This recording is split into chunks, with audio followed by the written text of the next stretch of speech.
Hey, ARESxGOD here, and it's time to talk about Bleach, and what an episode. Now, I had a lot of moments that I like, but probably besides all of the fighting and everything, Shinji was awesome in this episode. I always love when Shinji on the screen. I gotta give a lot of credit to the voice actor, that accent, the way he's talking, just, I love Shinji so much. But probably one of my favorite moments has to be the interactions between Urahara and Mayuri. That's so fun every time it happens. But big things happening in this episode. The secret of the Quincy being revealed, but also things aren't gonna be that easy when you think you win, but in fact it's gonna get harder. So let's get into it and talk about it. Now, at the start, it picks up from last episode when Busby defeated Hitsugaya and Changdu. I'm sorry if I'm mispronouncing his name. You guys know me, I'm bad with names. With the letter I, the Iron, wants to be the one to finish Hitsugaya as per the orders of Yuha Bach. Now, this guy seems very patronizing. I really don't like these kinds of characters. As in, I don't like their personality. He's a great character. I love his design. He fits very well with the Star Eater, the Quincy. Just that type of personality always annoys me, but I love when they get what's coming to them. Now, here we have Matsumoto also being very wounded, Hitsugaya also being very wounded, and this guy wants to kill him with his own Bankai, Daiguren Hyorinmaru. And just so many memories and feelings it brought back when I first saw Daiguren Hyorinmaru, but I was also frustrated. Give it back to him. Right now, give it back to him. But this is where Urahara comes in with his claim from last episode that he found a way to get their Bankais back. He found the weakness of the Quincy, and Mayuri Kurosuke, I really like him so much. That mad scientist personality that he has there, his mannerism. He wasn't mad that Urahara found that weakness. Of course he was, but the way he played it off, saying, yeah, that's fine and all, but you planted a communication device on me, and just cuts it off. Enough is enough. But Urahara being Urahara, he just comes in. I love Urahara so much. They're perfect for each other. Like, they're pressing their buttons every time they interact there. And he finally starts saying he wants to use Mayuri's lab with those man, that babyface insects creep me out. Like, they really creep me out. Now, here he goes into his rationale, how he found this weakness, talking about the resurrections of the Arrancar, how they weren't stolen as opposed to the Bankais, and he starts announcing to everybody to get ready, and he sent all of them this magic pill, Shinseiyaku. I'm sorry if I'm mispronouncing that again, bad with names. And this is where even Mayuri joins in, starts figuring out, thanks to his conversation with Urahara, that the Quincy's, their long last animosity towards the Hollow is not just a difference of ideology, because you can hate somebody because they think differently than you, they have different ideology and things like that, but this is more here. And the reason for that is the Hollows are basically toxic to the Quincy's. They're natural enemies, and this is why they want them exterminated, and also why they didn't steal the resurrections. And also the fight there with Q that we had in the beginning here when Ichigo fought him in Hueco Mundo, and he made the pills like a small hollow pills to hollowify their Bankais, not to the same levels as Ichigo or the Visor, just a small energy for it to be poisonous to the Quincy's. And I'm like, yes, Urahara, thank you very much. I love Urahara so much. And also, speaking of Urahara, I saw a random Twitter when they put so many characters against who's gonna win this, and they put Urahara there. I'm like, yeah, Urahara is gonna win this. I think people don't have a proper grasp on how dangerous Urahara is, let alone his Bankai, which we haven't been revealed. I can't wait for that moment.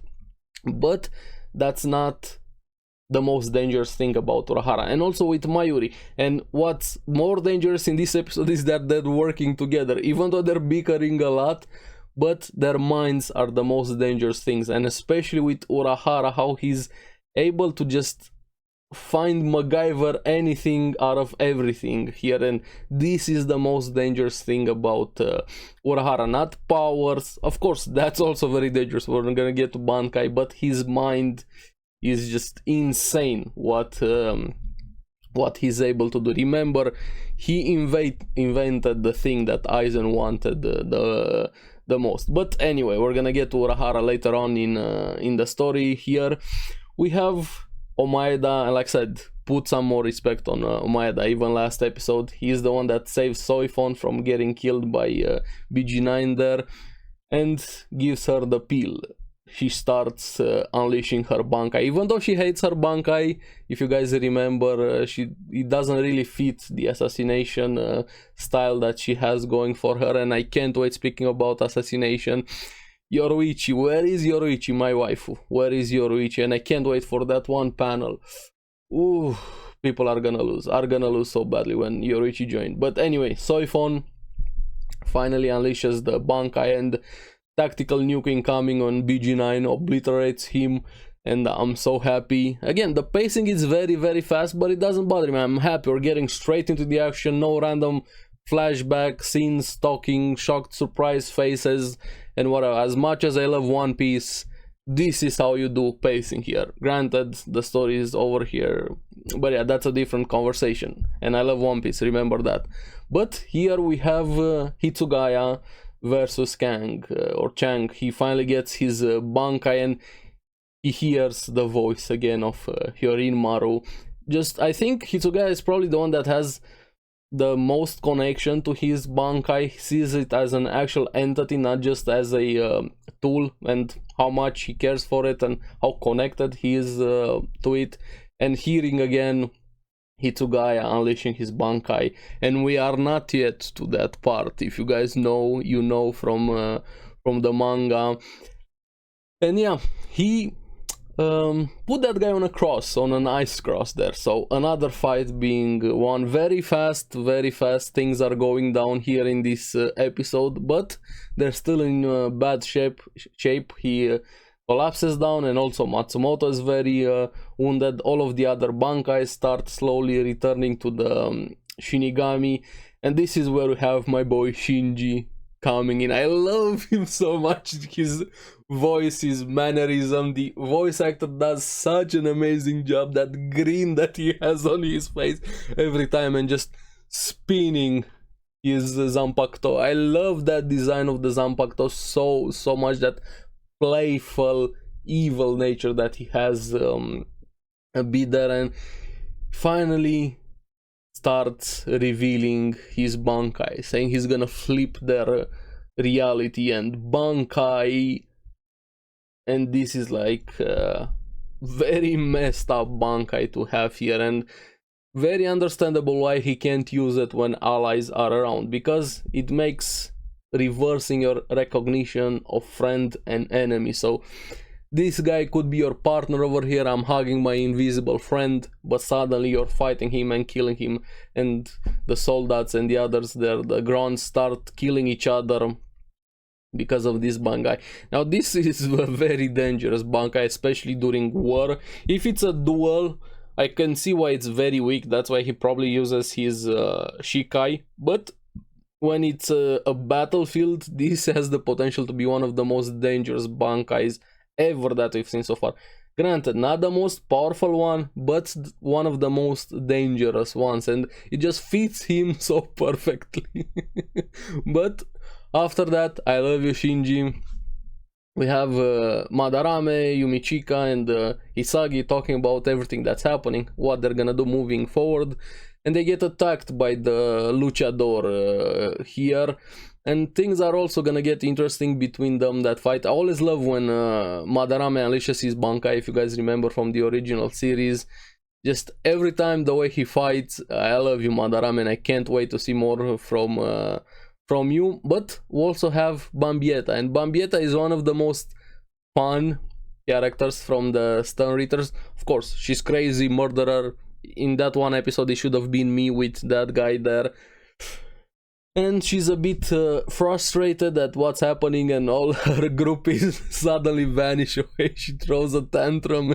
The tantrum felt more like a nuke going up with all of her frustrations. And she wanted to face Doggy, referring to Komamura, who comes in looking for revenge against Yuhabach.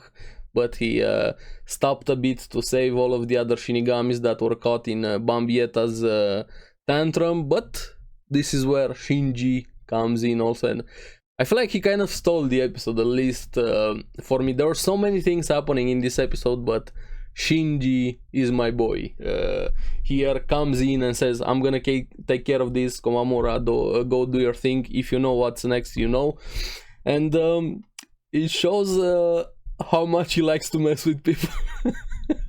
But I think this could be the wrong person to mess with Bambietta. Her personality is like when you annoy somebody so much, like they just go full rage mode here. But we're gonna get to that. He even started practicing how to do a reversed speech to mess with people even more. Starts messing with her reality, her perception, up, down, left, right, everything. She gets very mad, starts throwing more tantrums and explosions there.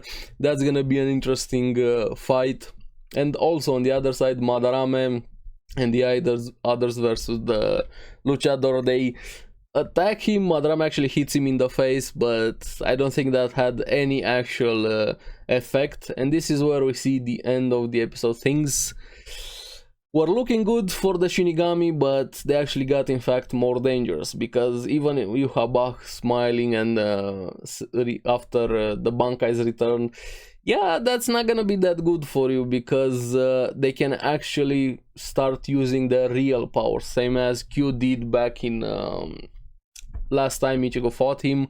All of them start basically unleashing their own version of Bankai, so the fights are far from over, to say the least. So yeah, I'm very excited for what's to come. We're gonna have a lot of action in Bleach here, a lot of reveals, a lot of big things.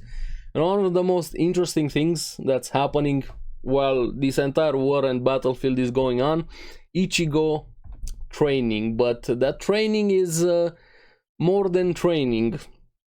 Keep your eyes out on Ichibe, because well, Ichigo was training, he was getting close there to that gate. The closer he got, he kept seeing visions, and they were referring a bit to the Spirit King, and that's gonna be interesting with what Ichibe wants to do to Ichigo. And spoiler here, spoiler,